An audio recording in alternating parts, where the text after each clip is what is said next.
Hi, welcome to Patchcast. I'm Ann Ernst from Cupertino Patch, and would like to introduce you to some news that you may have missed over the past couple of weeks. Have a look. Apple, as most people are probably aware, is building a new campus. They call it Apple Campus 2. It is not going to be their new headquarters. Some people are mistaking it for that. It is going to be a giant campus, though. It will house about 13,000 people. And they recently sent a brochure, a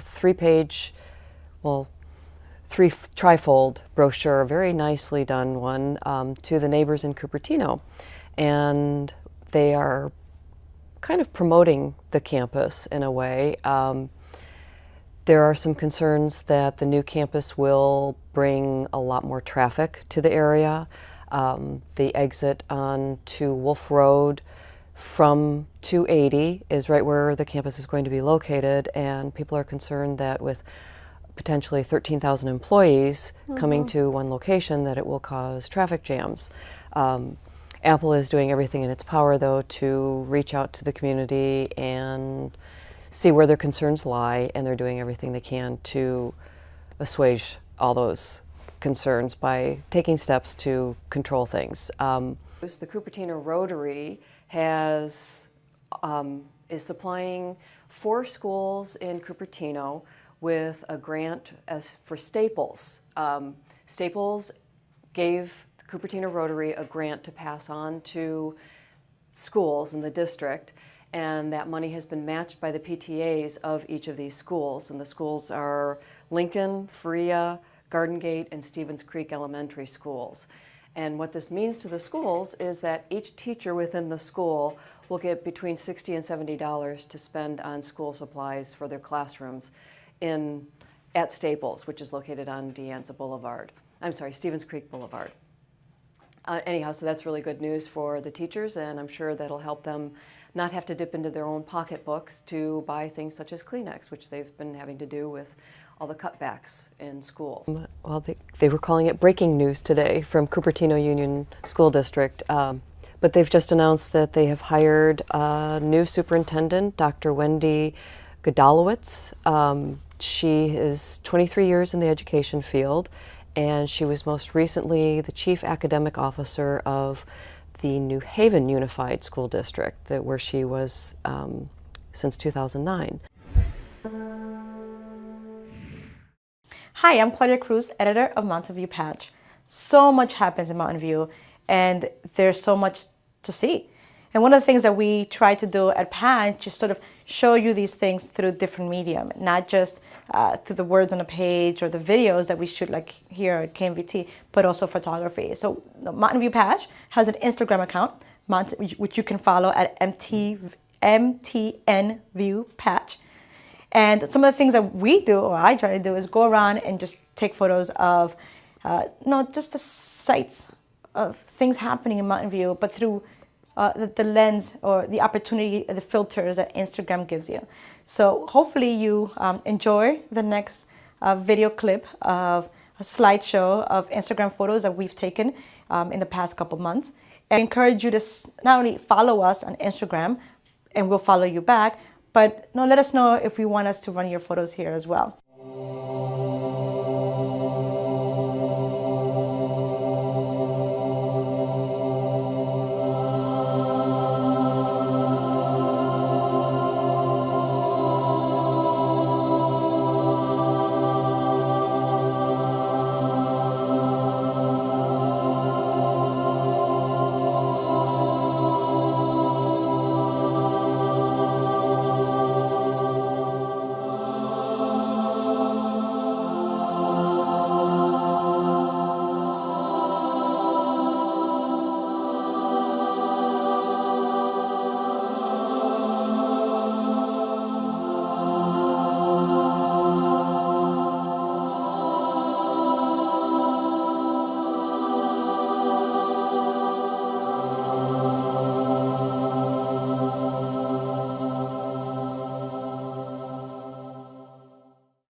In addition to that, there's so much other stuff that happens that we can't possibly fit into a regular 30-minute segment of KMVT. So here's more news.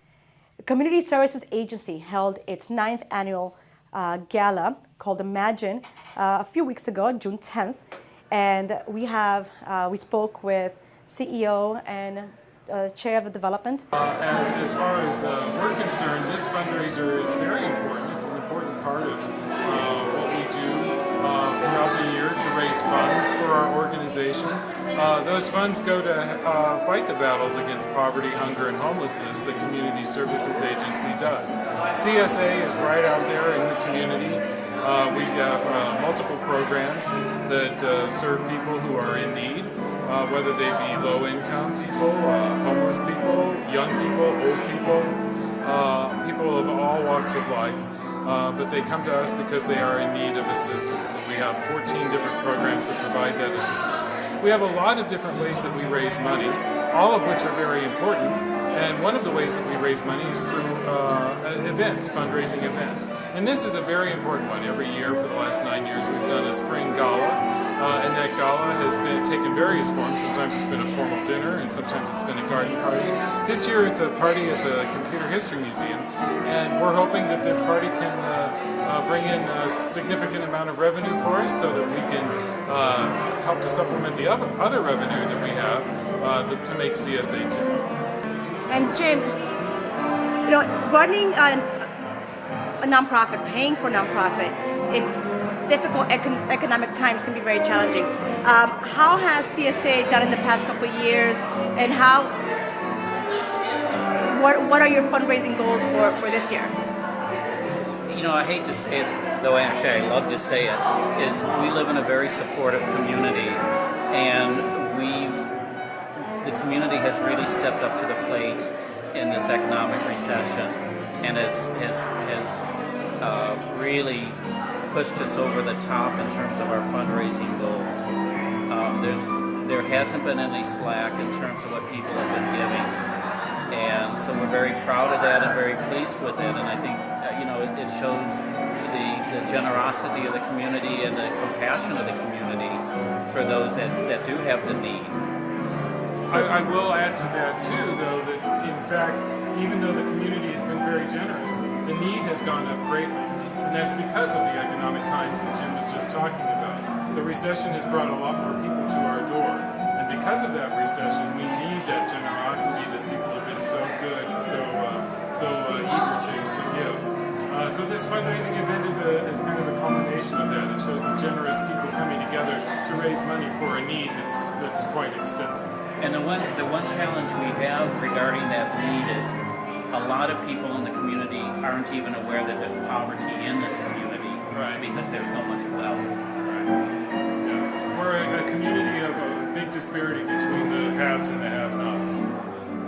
And how much does it take to you say there's about 14 programs at CSA. And I don't have the annual report in front of me, so I just can't look it up, but how much do you need to raise to be able to continue providing the services that you hope to provide? Our operating budget is about $3.5 million a year. Okay. And from something like the gala, what part of the gala's funds goes towards all the funds go towards the operating funds of the agency.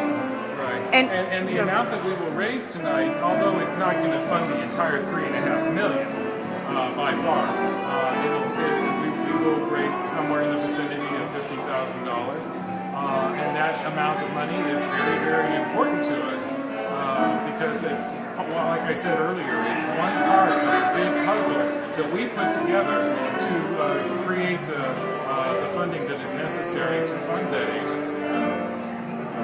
Reader's choice. Throughout the country, patch sites, and especially here in the Bay Area, we want to hear from you about what is your favorite place to shop, to eat, to get your nails done, to get your pet groomed, to, just have a good beer, have a good coffee, best bakery, best dentist, anything in your town we want you to tell us about. So check out Mountain View Patch, Los Altos Patch, and Cupertino Patch.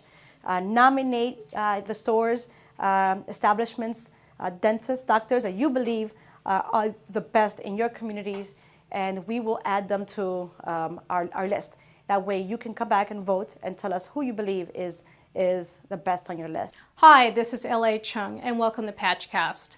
I'm the local editor for Los Altos Patch, and I just wanted to say that we have so much going on in Los Altos that sometimes we don't have a chance to tell you all about it.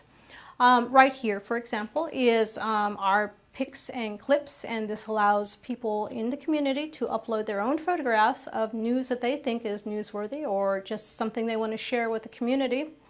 Ron Levine, who is the Chief of Police for the Foothill De Anza Police Department, uploaded these photos of a Stanford Life Flight helicopter landing in parking lot 7 to support some training drills that they were doing for the Santa Clara County Volunteer Firefighting Team.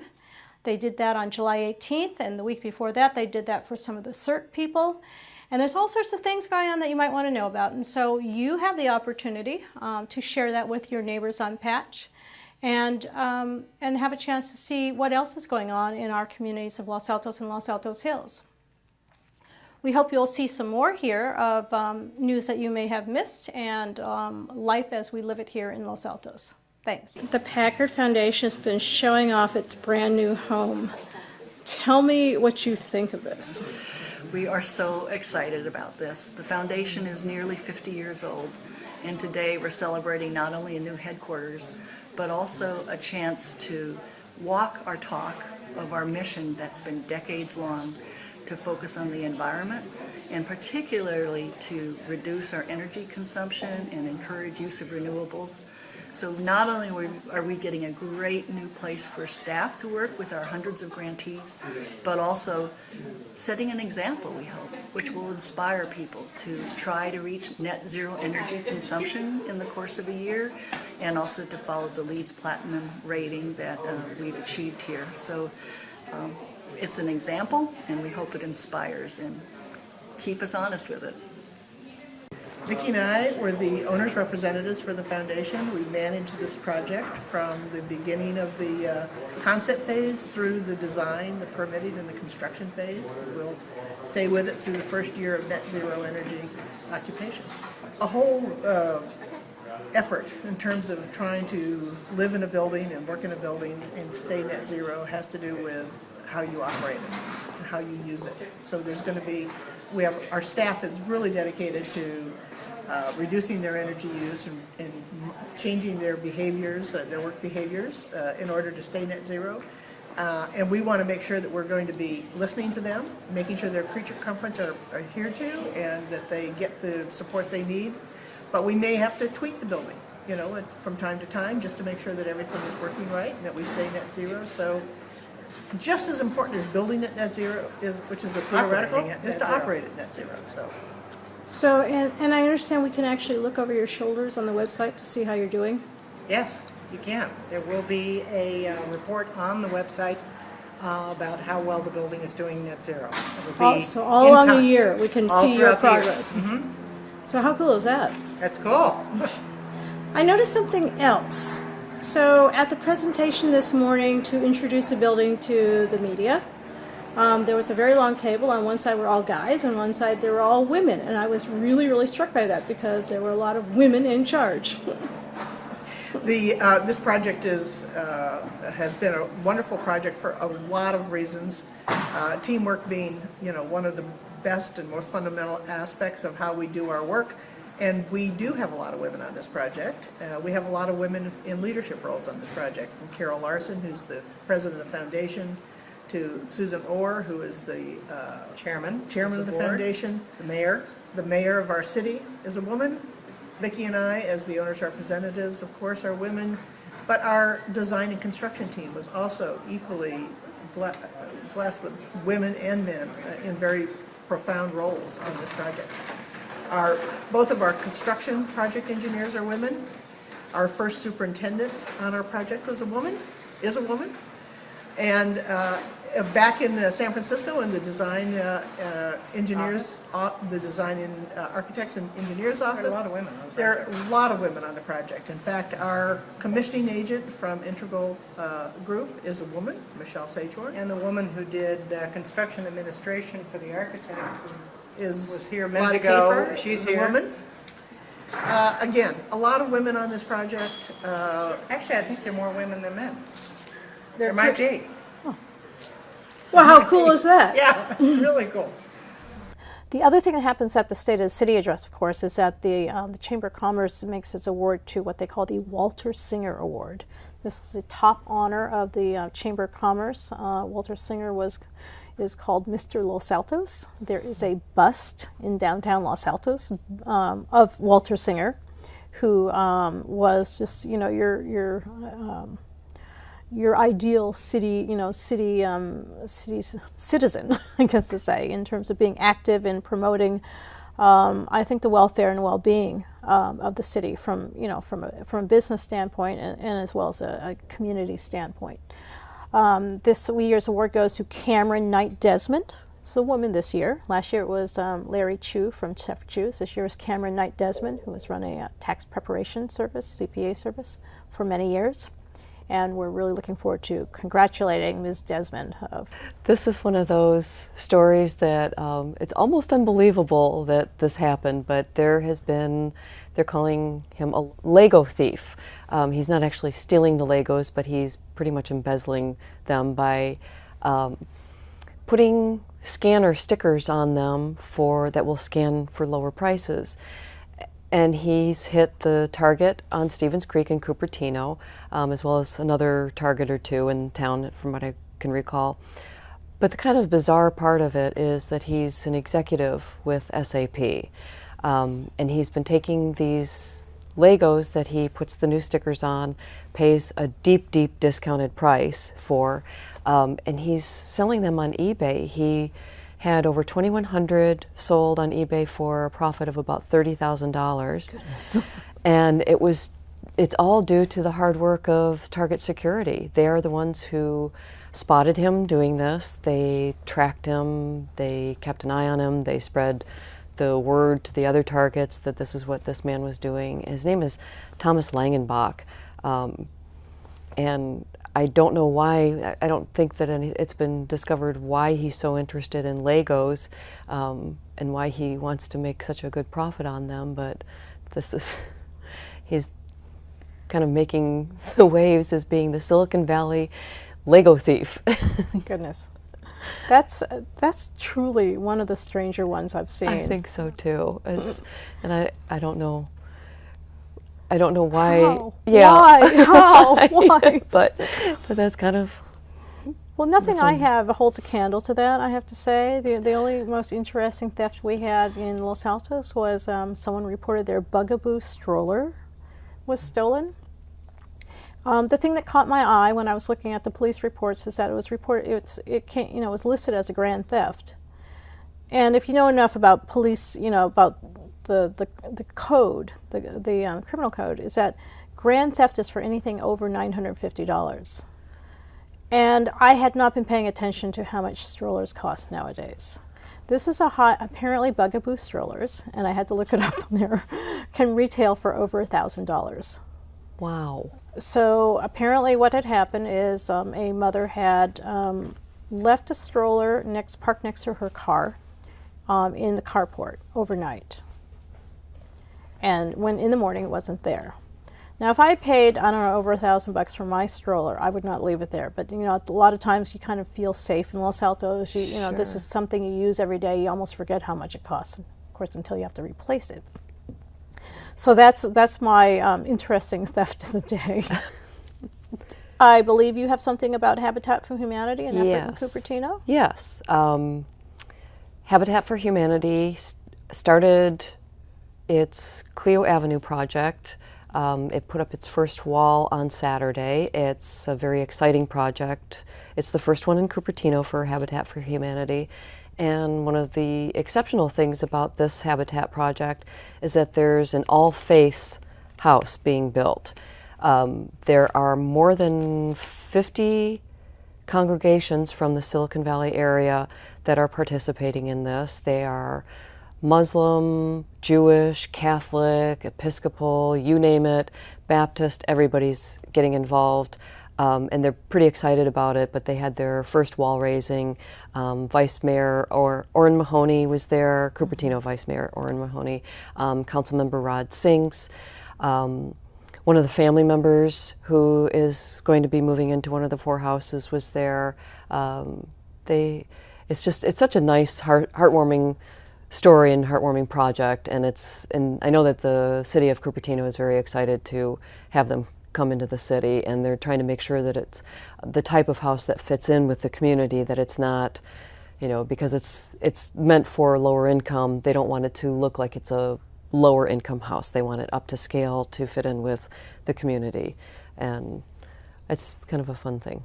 Reading, isn't this also sort of a green? This is also sort of a green project, or somewhere in they're green buildings. Yes, to some degree. They're taking a lot of effort to make sure that they're using as many green standards as they possibly can, and green materials, and going along those lines.